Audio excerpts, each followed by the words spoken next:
جب کمر میں آپ نے دونوں ہاتھ مبارک سے کمر کے اندر کو لٹایا، جب لٹا دیا گیا تو ایک بات محمد رسول اللہ صلی اللہ علیہ وسلم نے کہا کہ اللہ میں اس سے راضی و خوش ہوں، تو بھی اس سے راضی و خوش ہو جا۔ اے اللہ میں اس سے راضی و خوش ہوں، تو بھی اس سے راضی و خوش ہو جا۔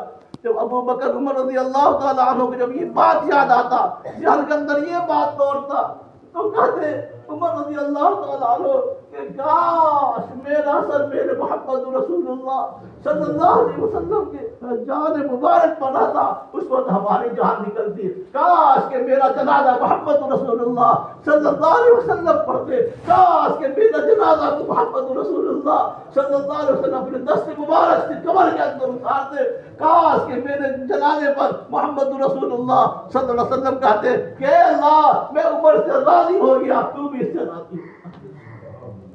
یہ قربانی صحابہ کرام، ہم لوگ کہاں ہیں، کہاں جا رہے ہیں، کس کو پکڑے ہوئے، کیا پکڑنا چاہیے تھا، کیسی کیسی تکالیف صحابہ کرام کی زندگی میں آیا، لیکن کبھی اوف تک نہیں آیا زبان پر، کبھی اوف تک نہیں آیا کہ کیا ہم تو اسی زندگی میں رہتے، وہ اسی قریانت والی زندگی میں رہتے، وہ اسے کھان ہم کو کیا کلمہ پڑھنے سے کیا ضرورت ہے۔ لیکن ہم لوگوں نے اپنے محمد رسول اللہ صلی اللہ علیہ وسلم کے طریقے کو چھوڑ بیٹھے، اس لیے ہر جگہ ہمیں کاٹا جا رہا ہے، ہمیں مارا جا رہا ہے، ہماری عزتوں کو لوٹا جا رہا ہے، ہماری تجارتوں کو ختم کیا جا رہا ہے۔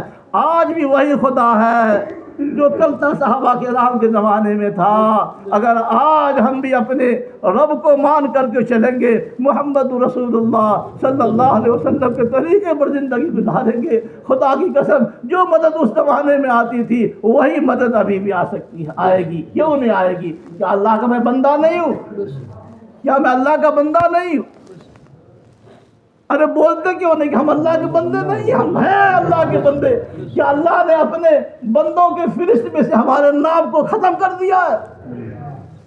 کتنی بڑی بات ہے، میں اللہ کا بندہ ہوں۔ لوگ کیا کہتے ہیں کہ ہاں ارے جنت میں تو جیبے کروے، جہنم میں پہلے جل کے جیبے۔ ارے جہنم میں جلنا تو معمولی چیز ہے، کتنی بڑی بات تم بولتے ہو، کتنی خراب بات بولتے ہو۔ کیا تم اللہ کے عذاب کو تم للکار رہے ہو؟ کیا تم اللہ کے عذاب کو تم دعوت دے رہے ہو؟ ذرا سا تمہارے دل کے اندر یہ نہیں آتا کہ میں اللہ کو ماننے والا ہوں، محمد رسول اللہ صلی اللہ علیہ وسلم کو ماننے والا ہوں؟ ہمارے زبان سے ایسی بات کیوں نکلتی ہے؟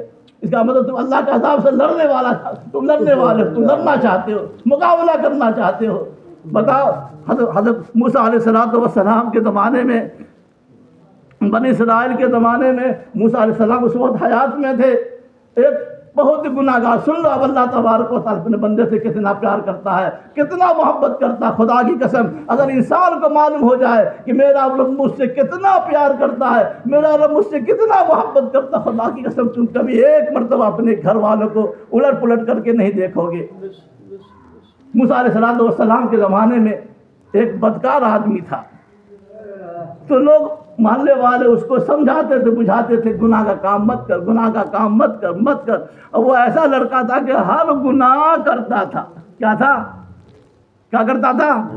ہر گناہ، بولتے کیوں نہیں ہے بھائی؟ ہر گناہ کرتا تھا، کوئی اس سے گناہ چھوٹتا نہیں تھا۔ وہاں اس علاقے والے، اس قبیلے والے، خاندان والے بالکل عاجز ہو گئے۔ ایک دن کہا کہ اب اس کو بنا کر دو، اب کرے گا نا، اس کو مار پیٹ کر کے دیوار سے اس زمانے میں جو ہوتا تھا، کوئی قبیلہ کوئی خاندان ہوتا تھا، اپنے بستی، اپنے علاقے، اپنے شہر میں چاروں طرف سے دیوار دے دیتے، کوئی دشمن آ کر کے حملہ نہ کرے۔ تو لوگوں نے کہا کہ اب تو یہ بات مانتا نہیں ہے، سمجھایا بجھایا، مارا پیٹا، لیکن یہ لڑکا جو ہے اپنے گناہوں سے باز نہیں آتا ہے، چلو اس کو آپ مار پور کر کے، یعنی اس کا ادھروا کر کے شہر سے باہر پھینک دو دیوار سے۔ جب پھینک دیا، کچھ دنوں کے بعد ٹھنڈی کا موسم آیا، کھلے آسمان زمین کے اوپر پڑا رہتا تھا، اتفاق سے اس کو بخار آ گیا، اکیلے پڑا رہتا تھا، تنہا رہتا تھا، کوئی پرسان حال نہیں تھا۔ جب وہ بیمار پڑا تو موت کا وقت کچھ ہی دن کے بعد، مختصر واقعہ ہے، موت کا وقت کچھ ہی دن کے بعد آ گیا۔ جب موت کا وقت آیا، حضرت موسیٰ علیہ الصلوۃ والسلام فرماتے ہیں جبرائیل علیہ الصلوۃ والسلام کے ذریعے سے اللہ نے خبر دیا کہ اے موسیٰ جب اس شخص کی موت کا وقت آیا، اس گناہ گار لڑکے کا جب موت کا وقت آ گیا، وہ دائیں طرف دیکھا تو کوئی نہیں، بائیں طرف دیکھا تو کوئی نہیں، اوپر جب دیکھا تو مجھے نظر اس کے دل کے اندر خیال آیا کہ میں نے موسیٰ علیہ السلام سے سنا تھا کہ اللہ کا رحمت بڑا وسیع ہے، اللہ کا فضل و کرم بڑا وسیع ہے، ہمارے گناہوں سے اللہ کی رحمت بہت بڑی وسیع ہے۔ اے اللہ میں دیکھ رہا ہوں دائیں طرف نہ ہمارے ماں ہے نہ ہمارے باپ ہے، کوئی پرسان حال نہیں، نہ بائیں طرف دیکھتا ہوں نہ بیوی نہ بچے نہ یار مددگار کوئی نہیں ہے۔ اے اللہ اس بیابان جنگل میں آپ کے سوا ہمارا کوئی نہیں ہے، اگر ہم جانتے کہ آپ کی رحمت، ہم اگر آپ سے گناہوں کی معافی مانگتے ہیں، اے اللہ ہمارے گناہوں کو توبہ کر دیجئے، اگر ہمارے گناہوں کا آپ توبہ کر دیں گے تو اگر ایسا ہے کہ آپ کی رحمت میں کمی آ جائے گی تو اے اللہ ہم آپ سے کبھی توبہ نہیں کرتے، اے اللہ ہم تو جانتے ہیں کہ آپ کی رحمت بڑی وسیع ہے، اے اللہ آپ ہمارے جیسے کیسے کتنے گناہ گاروں کو آپ نے معاف فرما دیا ہے، اے اللہ معاف ہمارے بھی گناہ کو کر دے۔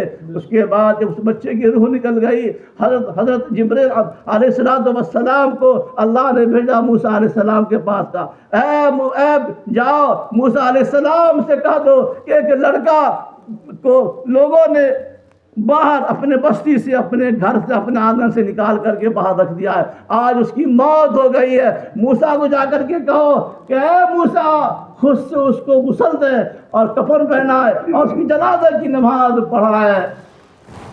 جب موسیٰ علیہ السلام آئے تو دیکھا کہ تو وہی لڑکا، گناہ گار لڑکا، اس کے بارے میں اللہ تبارک و تعالیٰ نے ایسا کیوں فرما دیا، ایسا کیوں کہہ دیا؟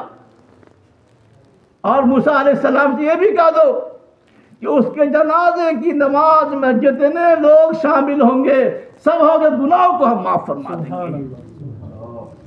جب وہ آئے تو موسیٰ علیہ السلام گاؤں کے لوگ، محلے کے لوگ آ کر کے دیکھا، ارے یہ تو وہی لڑکا ہے، یہ تو کوئی گناہ گار لڑکا ہے، اس کے بارے میں اللہ تبارک و تعالیٰ نے کتنا بڑا فضیلت عطا فرما دیا۔ اے لوگو سن لو، اس کی جنازے کی نماز میں جو بھی شامل ہوگا اللہ تبارک و تعالیٰ اس کے سارے گناہوں کو معاف فرما دیں گے۔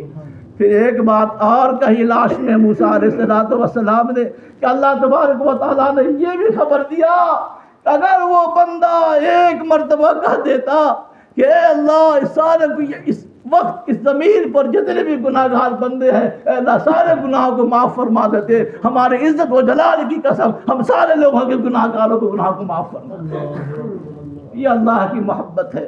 اللہ تو کہہ رہا ہے کہ میرے بندے آ جا آ جا آ جا، آج آنے کا وقت ہے، کل آنے کا وقت نہیں ہوگا، کل تم ایک مرتبہ میرا نام لینے کو تڑپ جاؤ گے۔ آج ہم تم کو دیکھ کر کے ترس رہے ہیں کہ میرا بندہ میرے گھر کے پاس سے گزرتا ہوا جا رہا ہے، میرے اندر تو وہ طاقت تھی تم کو فرشتوں کے ذریعے سے ایک لات مروا دے تم باندھ کے اوپر چلا جاتا۔ کیا ہماری طاقت کو تم دیکھا نہیں؟ تم کہاں ہو؟ تم کیا کر رہے ہو؟ تو سب سے بڑی بات یہ ہے کہ ہمارے دل کے اندر اللہ کی محبت بھی آنی چاہیے، اللہ کا خوف بھی آنی چاہیے۔ اللہ کے خوف سے زیادہ اللہ کی محبت کو ہم دل کے اندر بیٹھا کر کے رکھیں گے، ایک پل کے برابر بھی ایک آدھ 2 منٹ اگر ہم بستر پر جائیں اس وقت سوچیں کہ آج ہم نے کتنا گناہ کیا ہے، کتنا نیکی والا کام کیا ہے، کتنے میں نے اپنے رب کو کتنی دیر تک ناراض رکھا، میں اپنے رب کو کتنے دیر تک خوش رکھا، میں نے اللہ کے حکم کو کتنا توڑا، نبی پاک صلی اللہ علیہ وسلم کے طریقے کو کتنا چھوڑا۔ خدا کی قسم اگر اس بات کو عمل کی زندگی میں لے آئیں گے تو انشاءاللہ ہمارے لیے موت سے پہلے اللہ تبارک و تعالیٰ مجھے سچی اور پکی توبہ نصیب فرما دے گا۔ اب آئیے بھائی، ہم کو جتنا تھا اللہ نے دل کے اندر بات ڈالا، میں نے کہا اس پر عمل کرنے ہمیں بھی اور آپ کو سارے مسلمانوں